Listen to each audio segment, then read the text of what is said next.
Xin chào các nhà thám hiểm. Dr. Duck đã trở lại thời tiền sử đầy thú vị đây. Tớ muốn bắt chú voi này về viện bảo tàng. Phải dùng tảng đá kia làm nó choáng váng một tí thôi. Kế hoạch là thả cục kẹo ngàn cân này từ đỉnh tháp xuống. Mà khoan, ai khiêng nó lên đó dùm tui với. Một, hai, ba, trời đất. Nó dính keo xuống đất hay sao mà chẳng chịu nhúc nhích gì cả. Gãy cái lưng tôi rồi. Dùng dốc xem sao. Đã.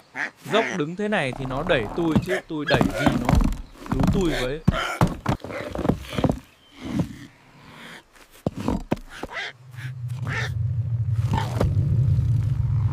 À, có cách rồi.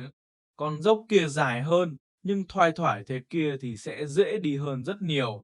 Thay vì húc đầu vào con dốc đứng kia, chúng ta sẽ dùng con dốc thoai thoải này. Đây gọi là mặt phẳng nghiêng. Nguyên tắc là chịu khó đi xa hơn một chút, chúng ta sẽ tốn ít sức hơn rất nhiều. Mặt nghiêng của Brock dài gấp đôi, mũi tên xanh, lực cần để đưa vật lên nhỏ bằng một nửa mũi tên đỏ. Tức là chấp nhận đi, đường xa hơn thì sẽ nhẹ nhàng hơn. Các bạn thấy chưa? Đi xa hơn một tí mà đẩy nhẹ tênh, cứ từ từ mà tiến lên, vội gì đâu. Tới đỉnh rồi, tặng cậu món quà này. Một hai bạn đừng. Ôi thôi chết, hình như hơi quá tay rồi.